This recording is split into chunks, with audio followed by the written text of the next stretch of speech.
Gracias, claro.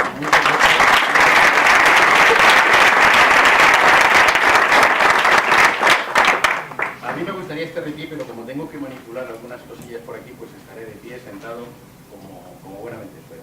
Bueno, en primer lugar, muchas gracias a Serapio, a Juan, a Antonio, a la organización por esta invitación. Solo una vez os he dicho que no, y es porque tenía otro compromiso también en Castilla-La Mancha ese mismo día. Pero para mí es un placer estar y compartir con vosotros. Y lamento profundamente, aunque sé que está en espíritu y con su humor aquí presente, que Bernardino no pueda estar, pero le mando un saludo desde aquí porque me dijo que lo vería cuando estuviese colgado en la red. Pues vamos a empezar justificando un poco el título. Yo cuando Serapio me dijo que el objetivo era mirar al futuro de la educación matemática, pues me planteé, para apuntar bien al futuro hay que mirar un poco al pasado y hay que saber dónde estamos. Lo ha dicho el vicerrector de una manera bastante clara. Sin presente, pues es un poco difícil mirar al futuro. Y yo quería dedicar esta conferencia a dos compañeros que a mí me han transmitido durante muchos años mucha ilusión y que en el 2014 dejaron de estar con nosotros, que son Elma Castelnuovo y Manuel Pazos Coque, que lamentablemente pues el tiempo se los llevó de entre nosotros. Y mirando entre mi biblioteca particular, pues recuperé un documento que se hizo, en el que participé, en las Jaén de Irún, allá por 1999, en el que aparecían los dos. Y me va a servir de entrada para las reflexiones, porque esto no es una conferencia de uso, son una serie de reflexiones con algunos consejos y consejos diferentes. Voy a enchufar el sonido, porque si no, no sé. Aunque haga ruido.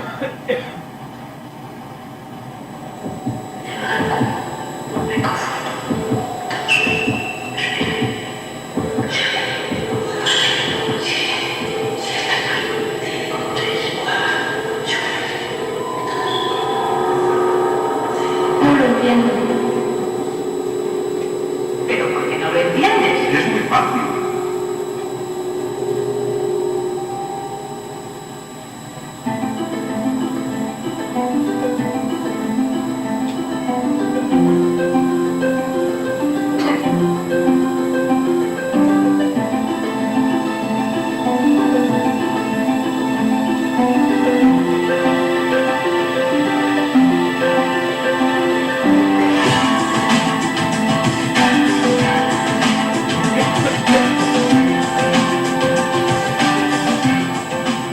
Anoche soñé que había mucha gente que viajaba desde muy lejos hasta la ciudad durmiente.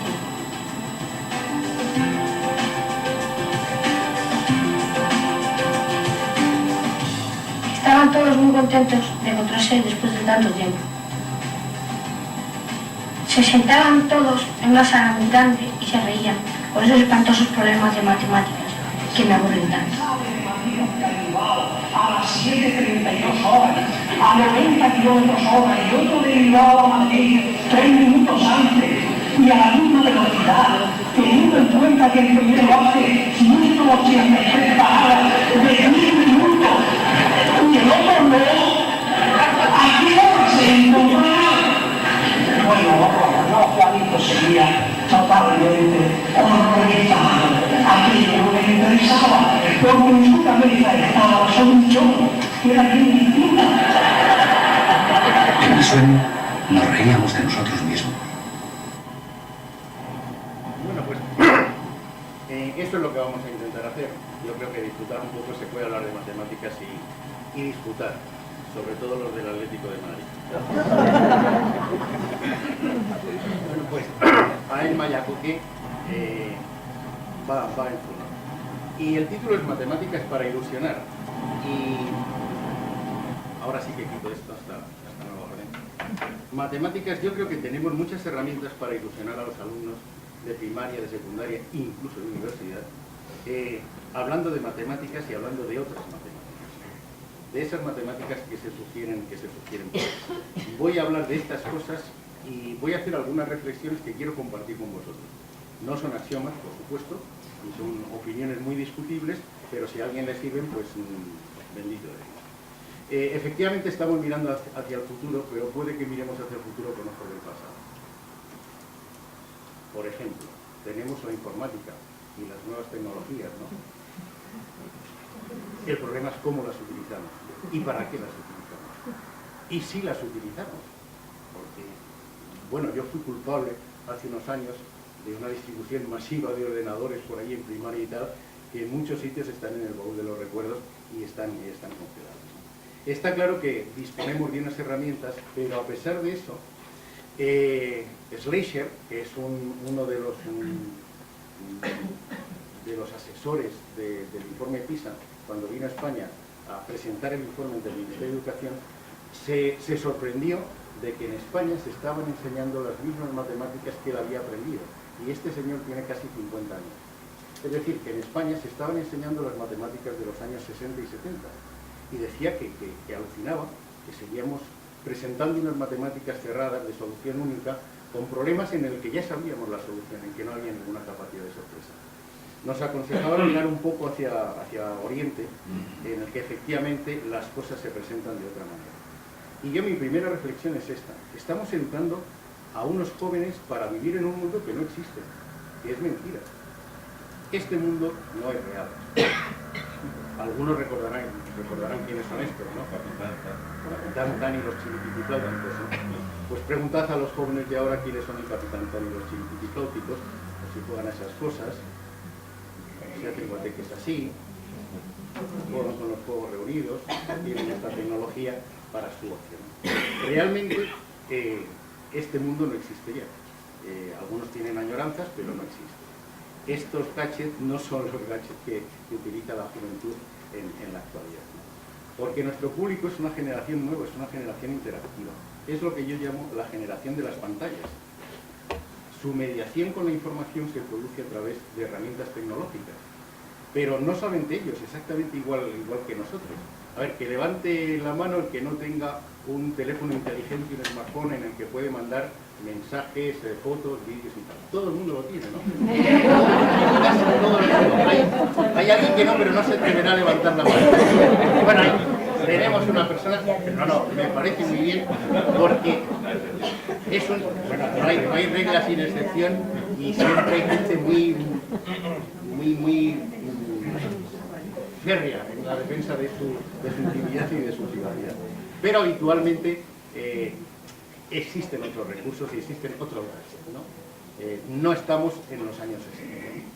Porque yo mirando por casa encontré este programa, antes los libros de texto de los años 60 y 70, este es del 68, de Luis Vives, y el programa que había en los 60 era este. No lo voy a leer entero, pero vamos, fijaros. Descomposición factorial de polinomios, fracciones algebraicas, operaciones con fracciones algebraicas, radicales numéricos y expresiones irracionales, valor aritmético de un radical, operaciones con radicales. Estos son el Capitán Tan, Valentina y los chilipitipláuticos, ¿no? Y Aquiles y tal. Esto es lo que veíamos en los 60, ¿no? Y claro, tuve la buena suerte de que el día 2 de enero, a traición y con nocturnidad, que era sábado, el BOE publicó el currículum de secundaria de la 11, ¿no? Y leyendo dije, oye, ha cambiado un poco el lenguaje, pero fijaros lo que dice por aquí: potencia de exponente racional, operaciones, jerarquía de operaciones, cálculo de porcentajes, logaritmos, manipulación de expresiones algebraicas, utilización de igualdad de notables, introducción al estudio de polinomios, raíces y factorización, fracciones algebraicas, resolución... Bueno, luego me leí esta columna. La diferencia es que antes solo había una columna. El programa era lineal, ahora hay 3. Y la más interesante no es esta, la más interesante es la última, que son los estándares de evaluación, es decir, las cosas que tiene que saber el niño para luego lo que veremos esos exámenes generalizados. ¿Alguien sabe cuántos estándares de evaluación hay en cuarto de la ESO? 204. Es lo más parecido al programa de los 60, lo que antes se ponía ahí en plan lineal y tal, ahora nos aparece por ahí. Porque si os fijáis bien, dice, establece relaciones entre radicales y potencias, opera aplicando propiedades necesarias y tal. Primera reflexión. ¿Por qué en los 60 eran tan importantes los radicales y por qué ahora no? ¿Alguien tiene la respuesta? ¿Por qué hay calculadoras? Es que ahora es mucho más fácil darle la tecla y cuesta lo mismo hacer 23 por 14 que la raíz cúbica de 32. Nos lo da la calculadora. ¿Por qué extraemos cosas de los radicales? ¿Por qué perdemos el tiempo miserablemente en una cosa que nos hacen las máquinas? Imaginaros esto a nivel doméstico. A que nadie se lleva su ropa al río con un banco de madera y jabón, teniendo una lavadora que le pega el botón y directamente le dice programa 3 en ti. Pues está claro. Pero en clase, curiosamente, no lo hacemos, ¿no? Y lo que sí que deberíamos tener en cuenta es que nuestra realidad tecnológica es otra. Tenemos una enciclopedia que es Google en el que todo el mundo busca cosas, o casi todo el mundo. En lugar de recurrir a la enciclopedia británica, que por cierto ya no se publica, en papel, solo se publica. YouTube, tenemos vídeos absolutamente para cualquier cosa. Cada día se suben a YouTube más vídeos de los que el ser humano puede ver en toda su vida. O sea que tenemos la Wikipedia, tenemos Blogger para encima subir cosas nosotros mismos, y tenemos un montón de herramientas en las que si un profesor no sabe navegar en este mundo, pues realmente está despreciando un potencial que el tiempo nos pasará factura, porque realmente todas estas cosas son herramientas para llevar a la escuela. Todas estas, y esta sobre todo, ¿no? Y tenemos la posibilidad, si Internet nos lo permite, de poder empezar una clase de matemáticas con ilusión. Yo lo he experimentado. El primer día de clase de matemáticas de un curso hay que llegar y sorprender, ilusionar a los alumnos. Y nos dan materiales ya hechos, no tenemos que ser nosotros muy geniales en la construcción. Este vídeo lo habéis visto todos, pero imaginaros, puesta en escena, entramos en clase de tercero, de cuarto de la ESO, y decimos, venga.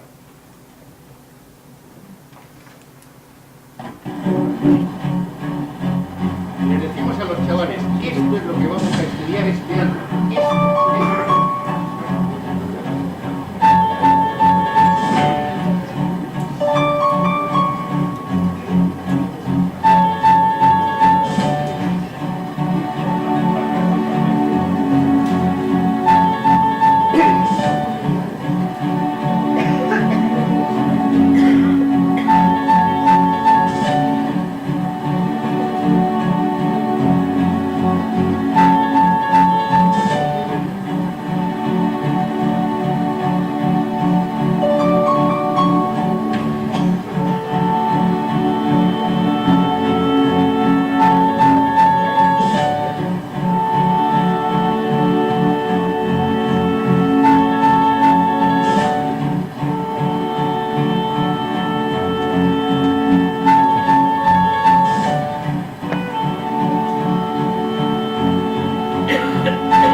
Bueno, claro, si uno empieza las clases así, por lo menos los alumnos saben que van a disfrutar. Si encima se lleva una concha de un Nautilus, que se venden baratas y cuestan, yo tenía un par de ellas en casa, y se les dice a los chavales que hay más matemáticas en una concha de Nautilus que en su libro de texto, los chavales se sorprenden. Es una concha, entonces es una concha, pero hay muchas cosas aquí dentro, y el objetivo es mirar con ojos matemáticos la realidad. Pues, tenemos la mitad del curso ya garantizado el éxito, porque a título de primeras conclusiones, lo que está claro es que no podemos enseñar unas matemáticas de museo, unas matemáticas de los años 60 o de los años 70 o del siglo XIX, porque ni siquiera son matemáticas de los años 60 lo que están en los programas. Que esas matemáticas hoy no les sirven a los chavales como futuros ciudadanos. Y os hago esta pregunta que se lee mal, ¿no? ¿Tiene algún sentido preguntarles a los chavales que manifiesten que el número X está entre 3 y 7 de esa manera? X menos 5, valor absoluto, menor que 2. Es un metalenguaje que, bueno, que a nosotros, a los que vayan a estudiar físicas o matemáticas, les servirá, pero a un ciudadano normal. Y lo que tenemos que tener muy claro es que en las clases de matemáticas tenemos que tener investigación y exploración en lugar de regulaciones, reglas, normas y algoritmos. Si eso lo tomamos como un principio, pues yo creo que vamos por el buen camino. Y me he traído aquí un amiguete, un colega, un refuerzo, porque siempre es bueno tener un fundamento teórico que no sea de uno propio. Algunos ya me han oído esta frase y esta cita, porque está en mi página. Casi todo lo que voy a decir está en mi página web por ahí suelto, así que si alguien tiene alguna duda, no se puede. Decía este amigo, que es Paul Lohar, que hacer matemáticas es participar en el acto de descubrir, hacer conjeturas, intuiciones, tener inspiraciones, estar en un estado de confusión, tener una idea revolucionaria, estar frustrado como un artista, estar asombrado, abrumado, bloqueado, estar vivo. Que hacer matemáticas es estar vivo, no es buscar soluciones. Y decía, elimina esto de las matemáticas y ya puedes dar todas las clases magistrales que quieras. No importará. Operad en el doble sentido, haced operaciones, ¿no? Operad todo lo que queráis, doctores, vuestro paciente, ya está. El paciente, por desgracia, es el alumno. Esto lo decía en un folleto de 12 páginas que yo tuve la suerte de introducir en la Gaceta de la Real Sociedad Matemática Española como mi última colaboración en mi sección de las matemáticas en las aulas de secundaria, y que fue un revulsivo en España, lo escribí en el 2002, y que fue un revulsivo de alguna manera porque nos hizo pensar a muchos qué es lo que estábamos haciendo en las clases de matemáticas y qué es lo que deberíamos hacer. Nos va a acompañar porque Lohar decía en ese mismo folleto, dice, si privas a los alumnos de tener la oportunidad de participar en la actividad matemática, de proponer problemas, de sus propias conjeturas, sus propias investigaciones, de equivocarse, de estar frustrados, de tener inspiraciones, les estás privando de las matemáticas antiguas. Y decía él que no estaba protestando de la presencia de fórmulas en las clases de matemáticas, que estaba protestando de la falta de matemáticas en las clases de matemáticas. Y pensadlo bien, dar fórmulas, hablar de radicales y todas esas cosas no es meter matemáticas en las clases. Él lo dice de una manera muy clara. Dice, imaginaros un profesor de música se levanta con una pesadilla pensando que en la educación primaria y en la secundaria lo que se hace es enseñar a los alumnos a dibujar en las tiras a dibujar muy bien las corcheas, semicorcheas, las notas, rellenar bien la negrita y tal, para que luego en un futuro en la universidad y tal puedan tocar un instrumento. Pues muchas veces eso es lo que hacemos en las clases de matemáticas. Enseñar fórmulas, algoritmos, trucos, tal, para que algunos pocos privilegiados cuando lleguen a la facultad de matemáticas puedan hacer matemáticas. Pero no hacemos matemáticas en las clases. Y él ponía un ejemplo, todo esto lo podéis encontrar en mi página o en la Gaceta de la RESME, y merece la pena leerlo, ¿no? Como una reflexión. Ponía un ejemplo, y aquí está el bueno de Lohar. ¿Veis lo que tiene? No sé si veis lo que tiene en la mano, ¿no? Pues tiene un papel, ha dibujado un cuadrilátero y plantea un problema que yo con un grupo de amigos, que estamos diseñando unos materiales que todavía no puedo decir, bueno, ya habéis visto para quién son, ¿no? Vale, el problema que planteaba es este. Es un problema que se puede plantear en primaria, en secundaria, en cualquier sitio. Tenemos un cuadrilátero cualquiera, marcamos, muchos les sonará, marcamos los puntos medios de los lados y ahora os haré una pregunta. Ahora os haré, no una pregunta, ahora os haré una demostración de que lo importante no son las respuestas, lo importante son las preguntas. Si unimos esos puntos medios, está claro que obtenemos un cuadrilátero, ¿verdad? La pregunta es, voy a hacer un montón de preguntas, la construcción es simple, ¿no? Si tenemos una herramienta tecnológica encima, puedo hacer una cosa que es implícita en las matemáticas, y es pasar de un caso particular a una generalización, con lo cual estoy investigando. La pregunta es, ¿la figura que se ha formado en el centro es un paralelogramo? ¿Cuándo es un paralelogramo? ¿Siempre? Bueno, Ahora, nuestras herramientas tecnológicas nos permiten hacer investigaciones en clase. Fijaros, yo voy a mover ese punto y a que ya empezamos a conjeturar algo. Empezamos a sospechar. Los alumnos no hacen conjeturas, sospechan. Cuidado, que no es lo mismo. Bueno, alguien puede decir, pero eso es porque están moviendo ese. ¿Y si muevo este? ¿Y qué pasa si en lugar de convexo es cóncavo? Bueno. Estamos ante un teorema visual, ¿no? Y fijaros, yo no he dicho nada, yo no he dado respuestas. He hecho simplemente una pregunta. Como vosotros sois profesores, os puedo complicar la vida. ¿Y cuánto será un cuadrado? Amigos, cambia el panorama, ¿no? ¿Qué se necesita para que sea un cuadrado? ¿Cómo tiene que ser el cuadrilátero de Green? Eso es una investigación abierta. Y es una investigación en que lo importante no es la respuesta, es la pregunta. Y generar ese sentimiento de curiosidad. Anda, tendré que mover, tendré que actuar, tendré que tocar, tendré que no ser fácil.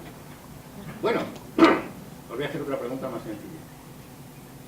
¿Cuánto vale el área de ese cuadrilátero central? ¿Alguien tiene alguna sospecha? Bueno, o dependerá de... Bueno, pues, por el mismo precio, podremos hacer demostraciones visuales, ¿no? Con una herramienta tecnológica que lleva, pues, más o menos 5 o 10 minutos preparársela y llevarla. La idea, bueno, como diría McLuhan, en el medio está el mensaje, es que utilizar las tecnologías en clase para hacer otras cosas distintas que ejercicios rutinarios es una cosa muy interesante. Por ahí apuntan las líneas del futuro. En concreto, ¿de qué estamos hablando? Estamos hablando de investigar en clase, de generar curiosidad, de hacer reflexionar a los alumnos. Estamos hablando de ilusionar a nuestros clientes, que son los alumnos, que son los de generar ilusión. Y la ilusión se puede generar de muchas maneras, ¿eh? No hace falta una tecnología muy sofisticada para generar esa ilusión, para llevar la aventura, como decía Miguel de Guzmán, que también recurriremos a él, a las clases de matemáticas. Otra pregunta, porque es que, bueno, habéis visto que aunque uno esté recién jubilado, lo de poner exámenes es lo que mola a un profesor, ¿no? A ver, ¿alguien me dice qué tienen en común esos dos números? La suma de sus cifras es 18. ¿Algo más? Bueno, hay muchos números que la suma de sus cifras es 18, ¿no? ¿Por qué he seleccionado estos dos? Pues os voy a hacer, aquí tenemos masa crítica, os voy a hacer un texto. No, es un test sencillo. A ver, pero quiero que lo penséis cada uno el suyo, no vale copiarse al vecino. Cada uno piense un número de 4 cifras. Se lo escribe, porque si no se va a perder. Ordena las cifras de mayor a menor. Voy a ir poniendo un ejemplo ahí, pero no copiéis el ejemplo, ¿eh? Por ejemplo, yo he pensado en 3.697. Se ordenan las cifras de mayor a menor, 9.763. Luego, de menor a mayor. Se resta y obtenemos otro número de 4 cifras. Y te digo, bien, no vale poner las 4 cifras iguales porque entonces sale ceros y entonces no tiene ninguna razón. Vale, habéis visto el proceso, ¿no? Se piensa un número, mayor a menor a mayor, se resta, tenemos otro número, hacemos lo mismo con ese otro número. Os voy a preguntar al final qué sale. No, ni siquiera eso. Repetimos el proceso 3 veces. Yo lo he repetido ahí una vez, otra vez. La pregunta no es qué sale, sino a ver, ¿quién apuesta a que si hago eso 3 veces, el número que sale es mayor de 5.000? ¿Mayor o menor? Bueno, a ver, que levanten la mano los que opinan que va a ser un número mayor que 5.000. Se nota que no estamos en una clase de la ESO. En una clase de la ESO ya había 20.000 manos, algunos diciendo que menor y mayor al mismo tiempo. A ver, bueno, si lo habéis hecho. Así intuitivamente, ¿quién opina que sale un número mayor que 5.000? Nadie. ¿Que sale un número menor que 5.000? Nada. Que no sale ningún número. Bueno, ¿sabéis lo que pasa? Que nos da miedo a conjeturar, ¿verdad? necesitamos como profesores tener las respuestas a las preguntas que hacemos. Y eso es lo que hay que erradicar. Tenemos que atrevernos a plantear cosas cuyas respuestas no tengamos en la mano. Es más, cosas que a lo mejor no tienen respuesta o que no tienen una única respuesta. Bueno, a ver, como ya habéis hecho esto 3 veces, estabais haciendo lo que pensabais. Ay,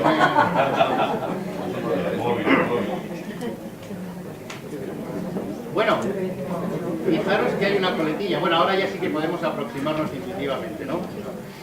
¿Alguien ha hecho, bueno, alguien lo ha hecho 2 veces? ¿A quién le da un número mayor de 5.000? 1, 2, 3, 4, 5, un montón de gente.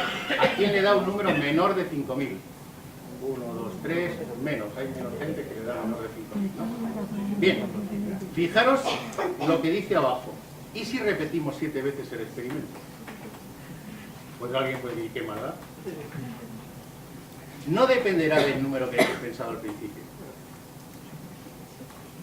En buena lógica sí, ¿no?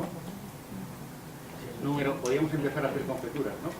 Si las cifras del número están próximas, las diferencias con el siguiente son más pequeñas. Si escribimos en un lenguaje algebraico eso de 1000A más 100B más tal, podemos hacerlo multiplicando.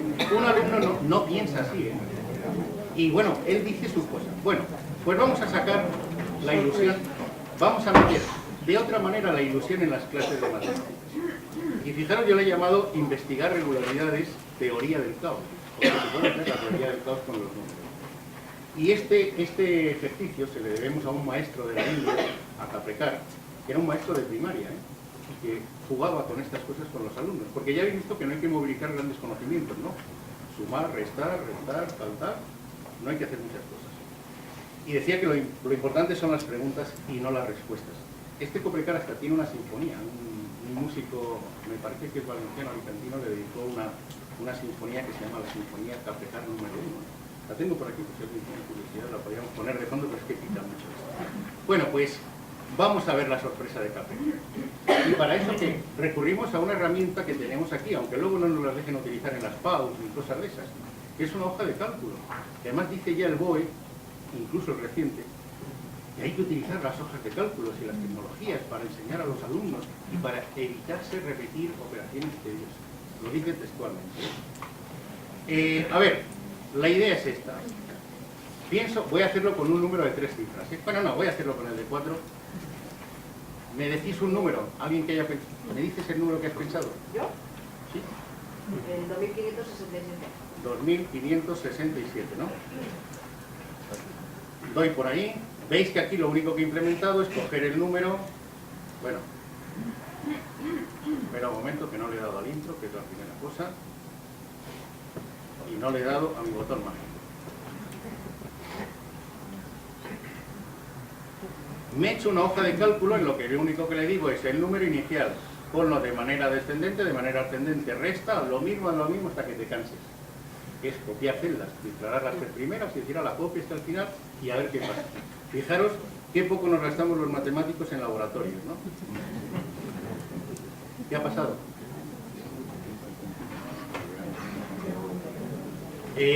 Fijaros, si lo hacemos 3 veces, 1, 2, 3 veces, pues nos puede salir un 7000 y pico. Pero si lo hacemos 7 veces, está pasando algo raro. Acabamos de descubrir un atractor de los de teorías del caos, que también se dan entre los números que hacen oscilaciones ni cosas de esas.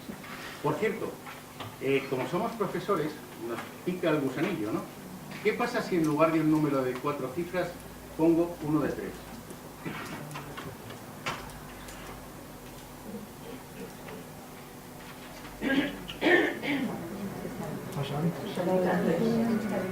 ¿Qué tienen en común 495 y 6714?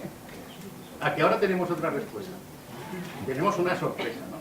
Una sorpresa que nos permite hablar de aritmética, pero de la de verdad, de la de Gauss, en cualquier clase, a cualquier nivel. ¿Por qué? Porque los chavales descubren que hay magia en el mundo. Que aparte de eso de saber hacer operaciones, sumar fracciones y cosas de esas, hay magia.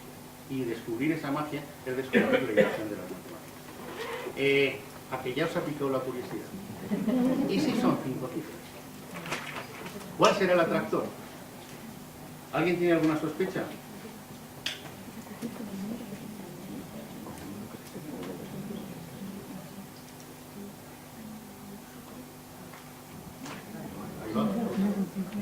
Ahí va. Ahí va. Algunos ya han visto algo raro, ¿verdad?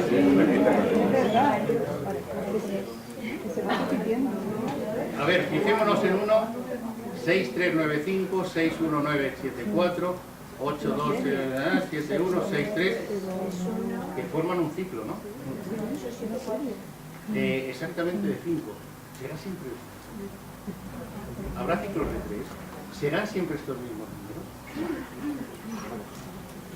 Bueno, ahí queda. El modelo este lo podéis encontrar en la mejor página de hoja de cálculo que existe en el universo, que es la de Antonio Roldán, que fue compañero mío en el Instituto Salvador Dalí, y que jugábamos con los alumnos con estas cosas, ¿no? Con lo cual generamos una auténtica generación, varias generaciones de estudiantes de matemáticas, que ahora son doctores y cosas de esas, y que están hasta por matemáticas, ¿no? Os lo dejo por ahí, de cualquier manera es muy fácil de implementar, ¿no? Vale. Pues venga, examen de conocimientos. Ahora ya que hemos visto estas cosas, ya os he dado pistas suficientes, ahora podemos responder a eso de las matemáticas mirando al futuro. Teníamos que tener muy claras estas preguntas. ¿Qué matemáticas estamos enseñando? ¿Por qué estamos enseñando las matemáticas que estamos enseñando? ¿Por qué? ¿Y tiene algo que ver lo que estamos enseñando con el marco global, con esas cosas que se llaman marco global?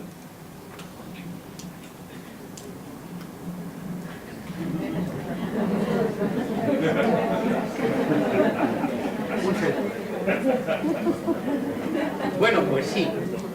La pregunta es esta. ¿Alguien sabe lo que es el GERM?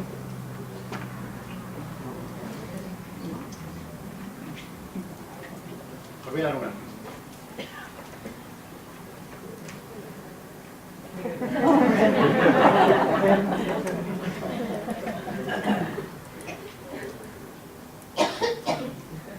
Ahora ya sí que con esta sí que se despista.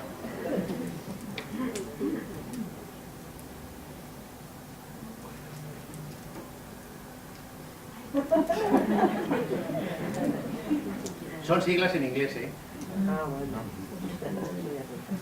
Bueno, pues el GERM, que es una de las cosas que está condicionando lo que estamos haciendo, son las siglas de Global Educational Reform Movement, Movimiento Global para la Reforma de la Educación. ¿De dónde viene? ¿Alguien lo sospecha? Pues viene de Estados Unidos, de algo que tiene que ver con una composición ideológica que tiene que ver con el T, y que es una de las plasmaciones del modelo educativo, de una de las tendencias ideológicas más conservadoras, por decirlo con palabras suaves, que imperan por aquellos lares y que han extendido su influencia a otras latitudes entre las que nos encontramos. Y las características de un GERM son, a ver si os suena, centralización de los currículos y organización en torno a resultados. ¿Suena? Focalización en las materias supuestamente básicas, que es leer, calcular y contar. Y una asignatura nueva que se llama educación financiera. Y modelos de gestión basados en criterios económicos, es decir, bajo coste, menos profesores, más ratio, porque han descubierto que la ratio en una clase no importa para los resultados. O sea, queda lo mismo dar clase a 20 alumnos que a 32, que a 48. Que no importa. Y rendición de cuentas de los centros, es decir, que cada centro tiene que, encima de todo eso, responder de sus resultados, ¿no? Y políticas de control basadas en los test. Aquí se llaman rebajas. En Estados Unidos se llaman test estandarizados. Pues ahora ya sabéis cuál es un modelo clarísimo, ¿no? Estamos ante un GERM propio que se llama IAC. Y uno de los papeles fundamentales de ahora ya, este año se encontrará en tercero de primaria, fijaros, niños de 9 años estarán respondiendo, pues un test estandarizado es más o menos lo que voy a hacer yo. A ver, respuesta rápida, no vale pensar. Un enfermo se cura si, apuntáis, se le hacen muchos análisis estandarizados, se le dan medicinas. Opción 3, si le atienden especialistas en centros con medios suficientes, o 4 si tiene dinero. ¿Cuál es la respuesta correcta? Pues no, señor. La respuesta correcta, os estáis muy equivocados. La respuesta correcta de un germen es muchos análisis. Es decir, muchas reválidas sucesivas. Un enfermo sería hacerle análisis hasta que se cure. Bien. Es decir, pero además no son análisis personalizados, no, son pruebas censales, es decir, iguales para todo el mundo.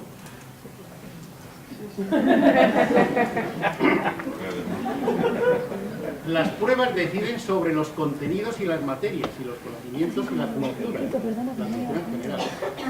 Eso lo sabemos muy bien todos los de secundaria con las PAU, ¿verdad? El segundo de bachillerato viene condicionado por lo que preguntan en las PAU, pero a su vez segundo condiciona primero, y tiramos para atrás, y en preescolar ya los niños están pensando en las PAU. Y el misterio es clasificar. Es decir, a nivel local, a nivel nacional, clasificar por centros, clasificar incluso alta o baja calidad, mejor rendimiento, tal, es el rendimiento de cuentas, clasificar al futuro alumnado, porque las pruebas de reválida de la ESO van a ESO, y generales, y para los amantes de las pruebas objetivas, PISA, TIMSS y todas esas cosas, el objetivo de estas pruebas, que también son estandarizadas, es clasificar por países. Y no olvidéis una cosa, las pruebas PISA y TIMSS las organiza una organización no neutral que se llama OCDE. Es una organización económica de empresarios. No habéis creído, ¿verdad? Bueno, pues entre los objetivos de este germen local que tenemos nosotros están los conocimientos instrumentales, los rendimientos, los buenos resultados en los test, darle a la educación un carácter técnico, como si no fuese un fenómeno cultural, y alejar los valores típicos. ¿Os acordáis que en la LOCSE había una columna? De esas 3 columnas, una era actitudes, valores y normas, ¿verdad? Sí, lo de la curiosidad ya no es importante. Bueno, y como hemos estado hablando muy serio, corte publicitario. Os voy a poner 2 anuncios de matemáticas. No, si el primero no tiene, solo hay que ver. Me callo. ¿Lo veis bien por aquí? No. Yo no voy a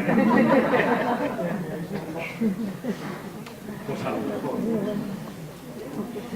Es que fijaros, un alumno que termina el bachillerato con la cantidad de matemáticas, los alumnos que le hemos dado, el número E, integrales, derivadas y tal, le engañan con una hipoteca. Bueno, le engañan, se mete en una hipoteca que no puede pagar, con lo cual el banco... Bueno, lo que pasa. Segundo ejemplo, este lo tengo que comentar. Es de... ¿Os acordáis de un programa de Antena 3 de Saber Más que un niño de primaria, no? Pues la pregunta para niña de primaria era esta. En una caja de bombones, Santi se ha comido 1/3, si quedan 12 bombones, ¿cuántos había en la caja? Vosotros ya tenéis la respuesta, ¿no? Pues esta pregunta, los del intermedio, se fueron un día a la puerta del Parlamento, de las Cortes, y a todo diputado que salía se la pusieron. Sorpresa, lo podéis encontrar en YouTube, será en clase. Una de ellas, no, se le hicieron a políticos de todos los colores, ¿eh? Pero mirad las respuestas. Jauregui, y al cabo es del País Vasco,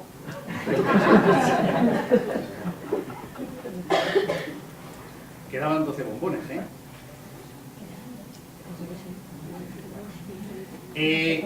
preguntaron a varios del PP, Pujalte, con el sentido del humor que le caracteriza, ¿cómo se ha comido un niño él solo todo un tema? Que no tenía ni idea de la respuesta.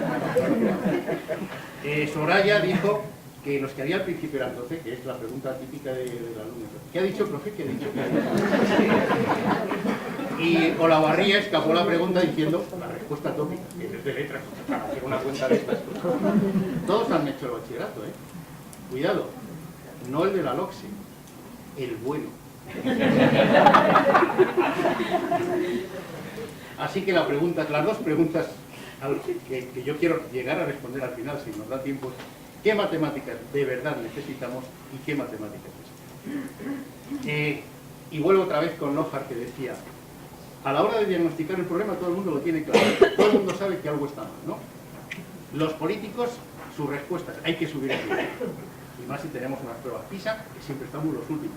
Es mentira, si la gente supiese matemáticas sabría que estar sobre una media de 500, 8 puntos por debajo, pues es un porcentaje ridículo, ¿no? Pero como no saben matemáticas, pues bueno, es magnífico. Hay que subir el nivel. En los institutos siempre se dice que se necesita más dinero y más material. Los educadores dicen una cosa, los pedagogos, y los profesores decimos otra. Dicen, no, métete tú en la clase, aguanta esto, coñazos de tercero subiéndose por las paredes y tal, y luego me cuentas tú eso de la motivación y eso. Yo esto lo cuento después de haberlo sufrido, o sea que a mí no me podéis decir eso. Pues todos estamos equivocados. Los únicos que llevan razón, las únicas personas que entienden qué es lo que está pasando, son a los que les echamos la culpa, a los que menos se les escuchan, a los estudiantes. ¿Y qué dicen los estudiantes?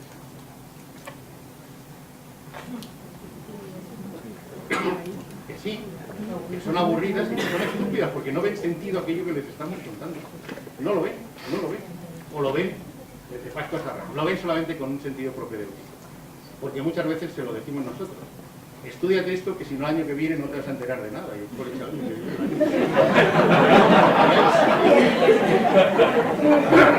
Y lo malo de esto es que es verdad, ¿eh? Esto no lo digo yo, ¿eh? También en ese artículo, en ese folleto que os he... Porque al final lo que estamos montando son currículos, y no importa, englobo el del 60, los del 70, los del 90, los de la LOMCE, todo. Estamos contribuyendo a lo que se llama el mito de las carreras. La idea es que las matemáticas se tienen que estructurar como una serie de asignaturas que van enlazadas unas con otras, ¿no? Matemáticas de primero, para poder dar las matemáticas de segundo, para poder dar las de tercero, para poder tal, para poder hacer bachillerato y luego llegar... Bueno, pues esa es la idea. El efecto es que convertimos la planificación de las matemáticas en una especie de carrera de etapas, ¿no? Como el Giro, como el Tour, como la Vuelta, ¿no? Las etapas son los años.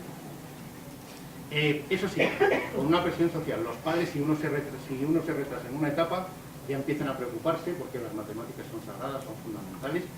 ¿Qué va a ser de su hijo si no sabe matemáticas? ¿Dónde lleva esta carrera exactamente? ¿Qué hay al final, en la línea de llegadas? Pues es una carrera que no lleva a ninguna parte. Pensando bien, ¿de qué sirven las matemáticas que uno ha estudiado en secundaria y en universidad? Ahora os haré unas preguntas concretas. Al final decía Lojar que nos han engañado, que nos creemos que estamos dando una educación matemática y que no estamos dando una educación matemática que vale. Lo que estamos haciendo es algo parecido a eso. Estamos haciendo una escalera que se sube, se baja y tal, pero que no lleva a ninguna parte. Y la clave está, es simple. Si respondiésemos de verdad con el corazón a este test previo, a ver, ¿cuánta gente utiliza la matemática práctica que aprendió en el colegio? Pensadlo bien. Por eso algunas preguntas concretas. ¿Algún carpintero utiliza la fórmula de la suma de ángulos y cosas de esas? No. ¿Cuántos adultos utilizan la división de fracciones en su vida real? Es más, yo os pregunto, preguntad por ahí a alguien exactamente alguna situación real en que haya que dividir dos fracciones.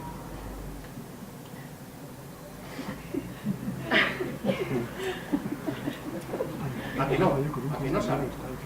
No. Resolver la ecuación de segundo grado. ¿Quién ha resuelto en la vida real una ecuación de segundo grado? ¿Quién ha utilizado un logaritmo neperiano? Que todos los puristas dicen que eso es fundamental. ¿Quién ha utilizado en su vida real? Pero ya me estoy refiriendo a ingenieros, me estoy refiriendo a matemáticos. ¿Qué matemáticos? Al coger el autobús en un día normal y tal, necesitan el logaritmo neperiano. Estamos haciendo un programa que no se ajusta a las necesidades y además que es aburrido y que no se usa nunca, con lo cual la sociedad no tiene necesidad de las matemáticas que estamos haciendo. Tiene necesidad de otras matemáticas. Y es verdad, esta reflexión que decía Loja. Todo el mundo sabe eso de menos b más menos la raíz cuadrada y tal, pero no sabe para qué sirve. Es más, ni siquiera sabe aplicarlo si tiene una ecuación real. Y muy poca gente ha tenido que resolver una ecuación de segundo grado en su vida real. Los de las hipotecas, por supuesto que no. ¿Y qué es lo que ha pasado? Que hemos estado enseñando sin sin generar la necesidad de inventar, de descubrir algo, porque lo que uno descubre por sí mismo no se le olvida, ¿no? Decía Lockhart que en muy pocas clases hablamos del papiro de Rim, del Liber Abaci, del Ars Magna, que ahora con internet lo tenemos ahí al alcance de la mano, es decir, que podemos llevarlo a clase. Yo me llevo a clase los elementos de Euclides y los alumnos flipan con eso, y se lo lees y dices, anda, pero qué cosas dicen por aquí, no se les olvida.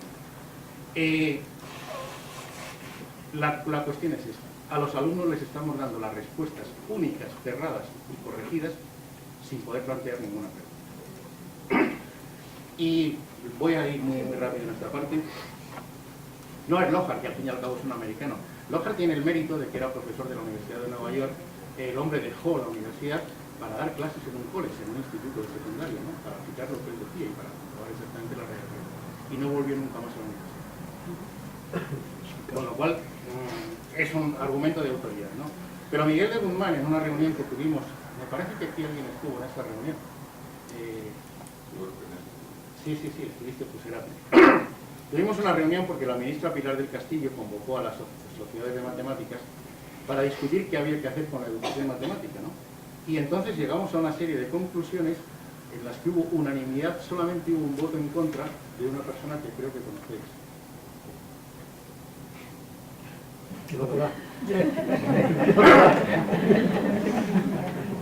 Bueno, lo digo ya.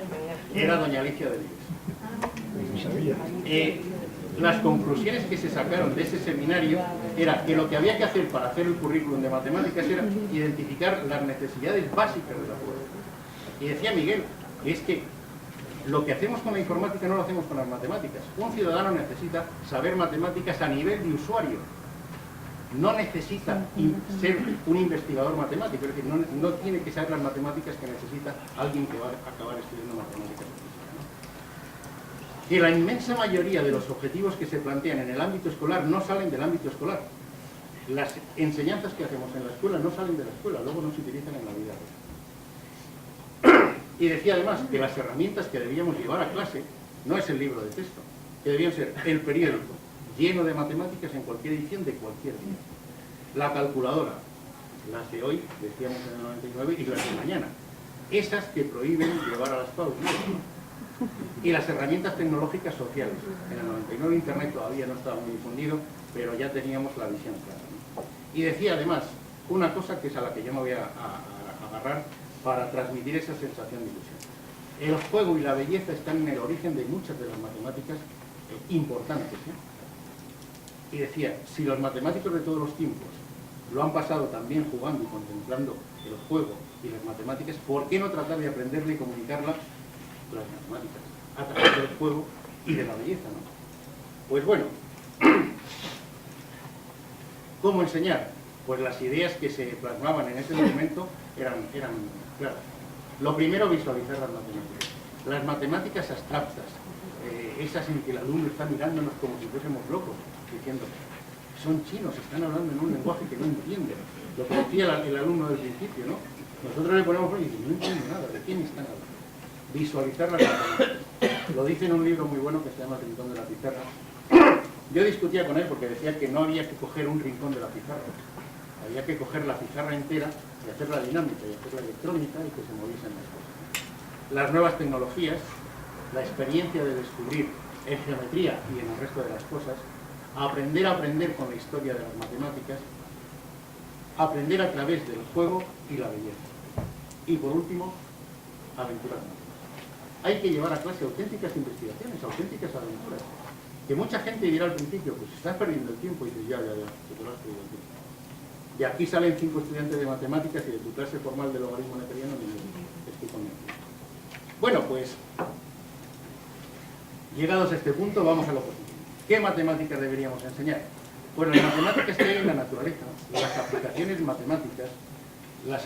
matemáticas a otras ciencias,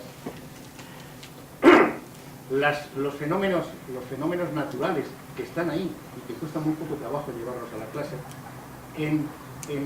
para concretar.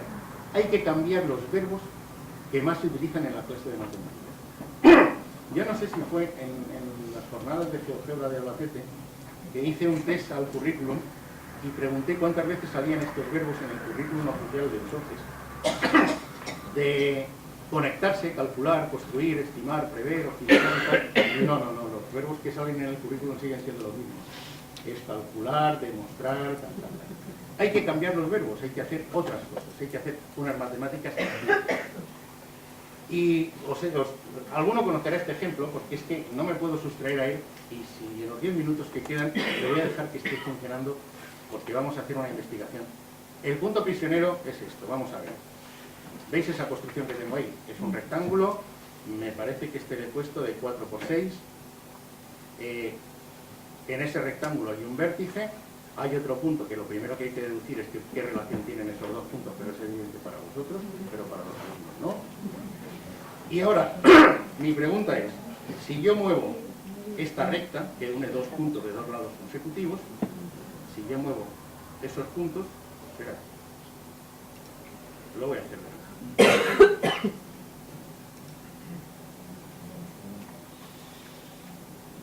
¿Veis el enunciado, no? 4 y 6 centímetros, el punto B', yo ya os lo he dicho. Y aquí tengo la construcción. Bueno, veis que si yo muevo el punto F, pues lógicamente el punto B cambia, ¿no? La pregunta es, ¿cuándo se escapa? Lenguaje simple, nada de álgebra, nada de análisis, nada de tal. Veis que en algunos momentos se escapa, ¿no? ¿Cuándo?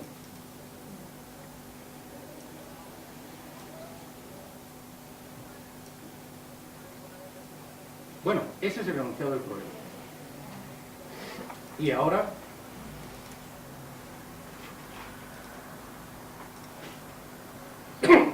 vamos a poner a trabajar una herramienta tecnológica, ¿no? Fijaros que el problema es muy sencillo, ¿no? Es más, se puede incluso hacer de verdad, en una hoja de papel, se dibuja una regla, flash, y los alumnos disfrutan como en una monta multiplicada en clase, precioso, pero empiezan a hacer conjeturas, empiezan a descubrir cosas, ¿no? Bueno, voy a animar esto, veis que en algunos momentos sale, ¿no? Entonces, claro, está claro que las condiciones serán dónde coloco ese punto y dónde coloco esto, y que habrá regiones, ni siquiera hay solución única, en las que sale, ¿no? Bueno, pues voy a darle marcha, porque la ventaja de las matemáticas cuando se hacen invisibles, cuando se visualizan, es que nos sugieren más cosas. ¿Alguien sabe qué se va a dibujar ahí? Ya la pregunta no es cuándo se escapa, aunque ya sabemos que se escapa. Ahora es, ¿qué va a salir ahí? Le dejamos trabajar. Bueno, la ventaja de este problema es que yo he cogido un rectángulo 6×4, ¿no? Y veo que sí se escapa, pero se escapará de todos los rectángulos. ¿Y si en lugar de un rectángulo colocamos un cuadrado? ¿Y si colocamos un rectángulo con otras proporciones? Amigo, empezamos a hacer de un problema tonto un problema nada. Intentad, por cierto, resolver ese problema analíticamente, para que veáis que no, las soluciones de siempre no. Así que, bueno, y ya, muy rápido en plan flash, las matemáticas no son un lenguaje, mentira, son una aventura. Y os lo voy a demostrar. Y de paso me callo un poquito. Frecuente, aunque sin duda mucho más elaborada, es el solapamiento de cuadrados que da origen al mosaico denominado sello de Salomón. Geometría en otros sitios. Este solapamiento de cuadrados está latente en las decoraciones más llamativas del arte hispano. Las estrellas y los lazos, presentes en impresionantes mosaicos y en bellísimos artesonados.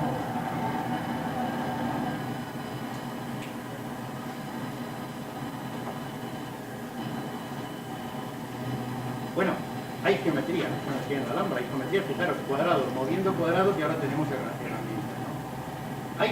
Hay matemáticas en muchos sitios que son pues, muy poco sospechosos. Yo que soy poco creyente, pero que tengo mucha curiosidad, pues me atrajo mucho este fragmento de la Biblia.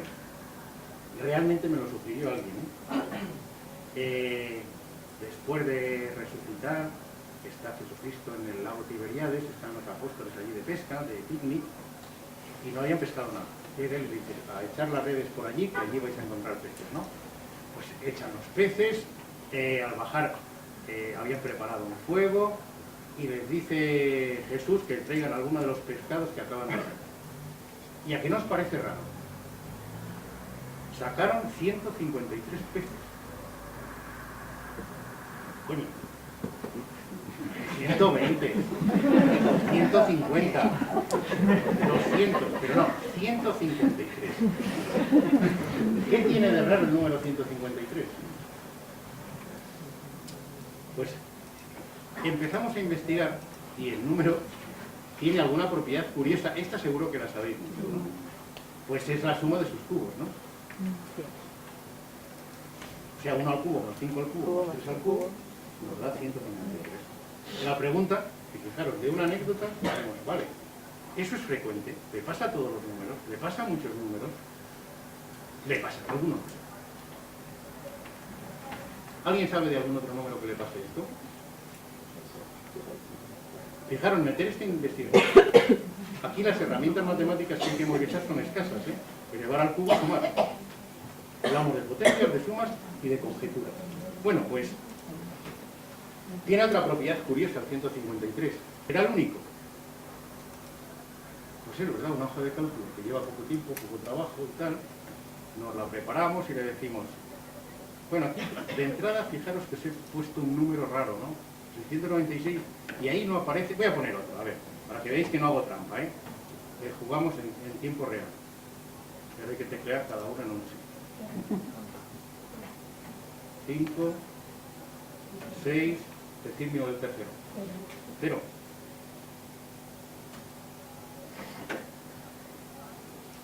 ¿Veis lo que ha pasado? Acabo de descubrir otro factor, ¿no? ¿Habrá más?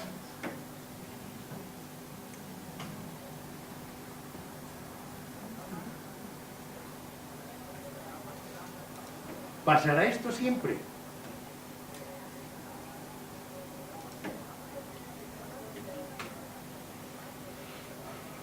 Bueno, parece que he descubierto al menos otros dos factores, ¿no? Os dejo el regalo de estos para que veáis que hay sorpresas en los números de 3 cifras, ¿eh? Solo en los números de 3 cifras. Alguien podía ocurrir generalizar qué pasa con los cubos y los de 4 cifras, las potencias cuartas, etcétera. Es decir, una caja de sorpresas. ¿Por qué? Porque las matemáticas de verdad no vienen en lata. Voy a tener que ir ya muy deprisa. Nosotros en el instituto, a mí se me ocurrió un año a los alumnos de primero de bachillerato, después de hablarles de derivadas integrales, contarles lo que eran las coordenadas polares y hacer una investigación sobre las matemáticas en la naturaleza, las matemáticas, y acabamos con las matemáticas en las flores, con las ecuaciones de las flores. Y bueno, hicimos un artículo que luego hice para mi amigo José Luis, para el botánico de Gijón, en la que investigábamos, que investiga en el botánico, las ecuaciones que tienen las ramas, las flores y tal, y todo responde a ecuaciones matemáticas. Lo tenéis colgado en mi página web, así que podéis verlo sin problemas. Pero, al final, descubriendo en un libro precioso del siglo pasado, un botánico matemático, pues, a ver si conseguimos verlo de todo.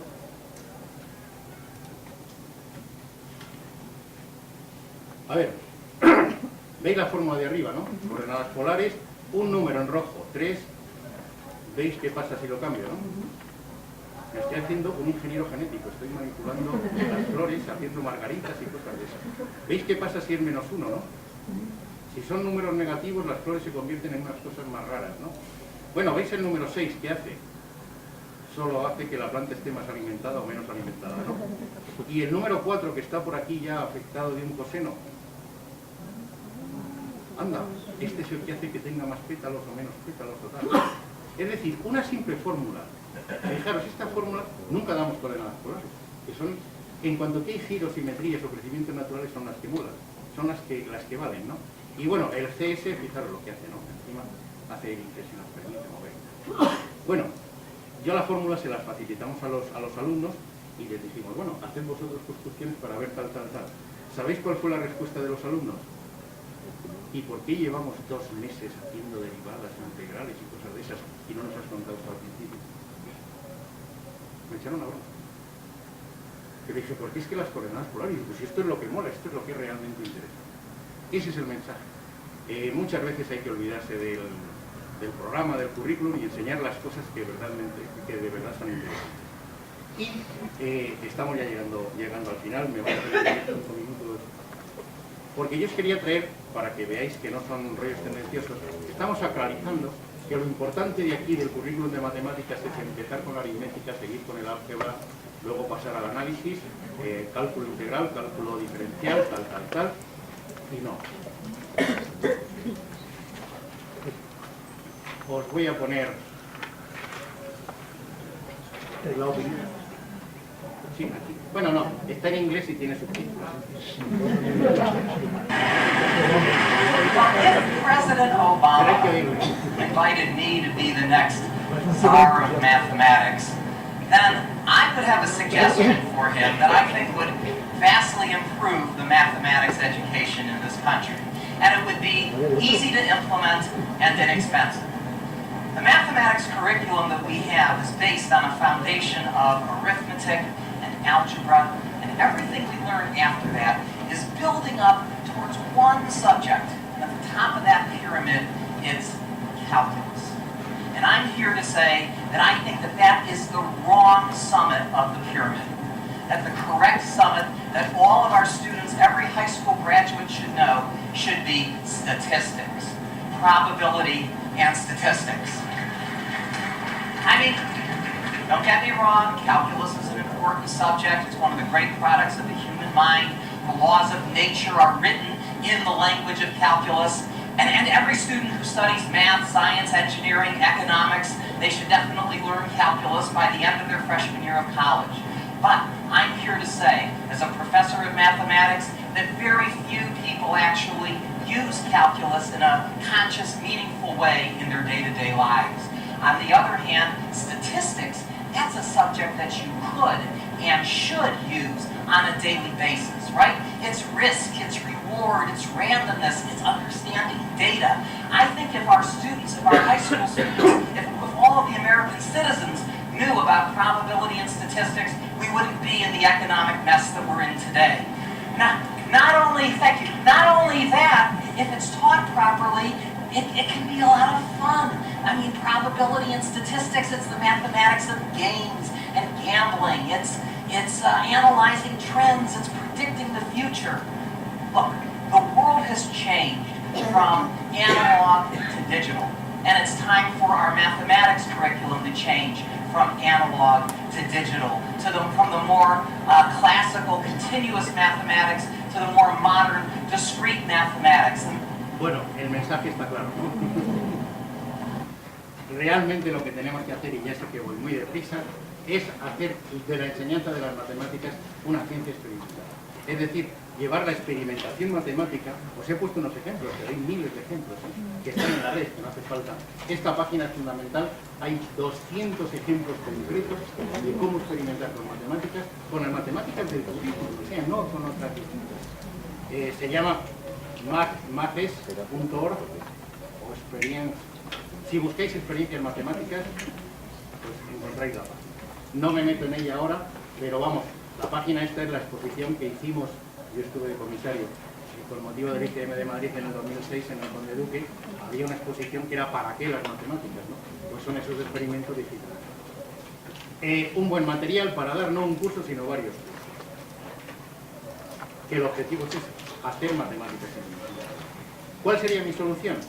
Pues enseñarles a los alumnos algo bonito y darles la oportunidad de pensar, sencillamente de pensar, de que sean eso que se llama creativos, flexibles, de mente abierta, y responder a un esquema que es bastante sencillo. Llevamos a clase un esquema de investigar, experimentar, descubrir regularidades, pensar en el 153, hacer conjeturas, representar, formalizar, generalizar y comunicar. Lo fundamental en las clases es que al final el alumno comunique qué ha pensado, cómo lo ha hecho, no simplemente que ponga el resultado en un libro. No mitifiquemos las TIC. Emma Castelnuovo, que hemos empezado hablando de ella, entraba en las clases con un cordel y con un cordel explicaba las cosas. Es decir, se puede experimentar y se puede innovar con los materiales más sencillos y los más simples. La innovación está en la cabeza, no está en los materiales, aunque los materiales ayuden. Las matemáticas están vivas, hay que llevar a la clase las matemáticas de la naturaleza. La naturaleza brinda miles de objetos matemáticos que encajan en los contenidos curriculares y se enseñan a clase. Pues olvidaros de la ortodoxia del currículum y cosas de esas y llevar cosas interesantes a clase. Yo, se me ha olvidado traer el cordel, pero me hubiese gustado traer el cordel para ver la cantidad de cosas que se pueden hacer. Y las pausas solamente son al final. Llevar objetos reales a clase. Los alumnos viven en un mundo 3D. Es curioso que los juegos se empeñan en simular realidades 3D y nosotros, que tenemos un montón de objetos matemáticos en 3D para llevar a las clases, no los llevamos. No les llevamos folletos, cilindros, cosas de esas. No les decimos que los traigan de su casa. No les descubrimos qué formas tienen las ratas y por qué y esas cosas. Pues ahí hay más matemáticas, como decía Miguel. Se aprenden más matemáticas preguntándose el porqué de muchas cosas y de objetos simples que metiendo grandes fórmulas, grandes teoremas y grandes resultados. Recuperar la auténtica aritmética, no la de contabilidades y cosas de esas. La aritmética de verdad, la aritmética de las relaciones numéricas, la aritmética de los pitagóricos, de Gauss y tal, que son muy asequibles para los niveles de secundaria e incluso de primaria, ¿no? Investigar es divertido, ¿no? Bueno, por primera vez, y en noticia positiva, que en el currículum del 2 de enero aparecen por primera vez, que no aparecía en ningún borrador, los números perfectos, los números amigos, los números poligonales. Pues aprovechemos que están y vemos toda la aritmética a través de esos números. Se puede dar, ¿eh? Os había puesto aquí un ejemplo, pero como ya estamos pasados de horas, lo voy a pasar. El ejemplo era cómo se afilan tal, cómo descubrir misterios. La historia de las matemáticas es un recurso fundamental. Las cosas, ¿os imagináis una clase de historia del arte sin hablar de los autores, de los cuadros, de las obras, en qué época se producen, por qué, en qué contexto, qué pasaba? Pues hablamos de las matemáticas así. Es más, los profesores de matemáticas solemos ignorar nuestra propia historia. Hay que llevar la geometría, que ha sido la gran ignorada, pero hay que llevar a clase la geometría dinámica, la geometría que se mueve. Vemos que con esos objetos que se pueden mover, se pueden investigar muchas más matemáticas que sencillamente dando la geometría de calcular áreas y volúmenes. Pero es que la única geometría que damos es calcular áreas y volúmenes. Pero si ahora eso se hace con cualquier cosa. Hay herramientas que lo hacen directamente. No todo es álgebra y análisis, y como decía Claudia Alsina, a lo mejor lo importante de Newton no eran las integrales y las derivadas, sino que era la manzana, ¿no? Pensemos realmente en las cosas que se necesitan. Como decía Arthur Benjamin, la estadística no es que sea matemáticas, es que es la rama de las matemáticas que más usa la sociedad. Y curiosamente la que dejamos al final siempre y la que nunca damos, o damos más. Y luego pasa lo de las hipótesis.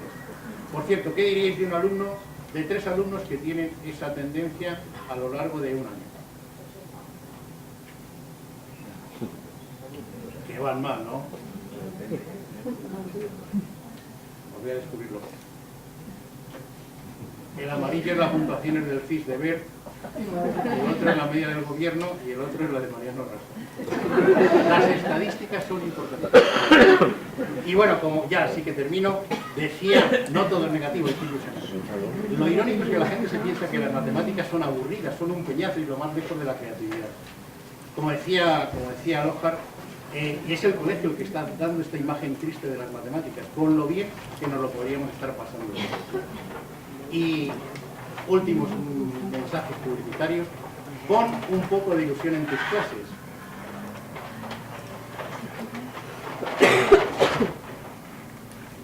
No dejéis pasar la ocasión de llevar a Escher, de invitar a Escher a vuestras clases, ¿eh? Los alumnos no flipan tanto como nosotros, pero descubren que hay otra manera de aproximarse a las matemáticas, sobre todo si les explicamos que detrás de todo esto hay matemáticas. Unas matemáticas tan interesantes o más como las que dice su libro de texto. Y para terminar, y ahora ya sé que termino, llevad también un poco de poesía. Yo creo que como muchos de vosotros ya conocéis a mi amigo Dizano y su poema. ¿Alguno no lo conoce? ¿Lo conocéis todos? Pues de vez en cuando llevar un poema salado y tal a clase, que los alumnos también lo agradecen, ¿eh? El hecho de ver que los matemáticos de vez en cuando no somos gentes.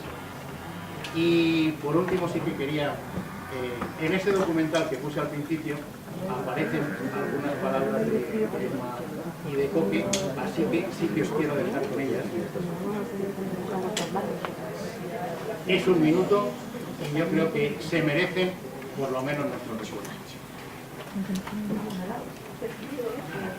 Un chico que pertenece a un estado social no alto tiene más dificultades, no por un manco de inteligencia, sino por el hecho que esta matemática contrasta enormemente con su propio mundo.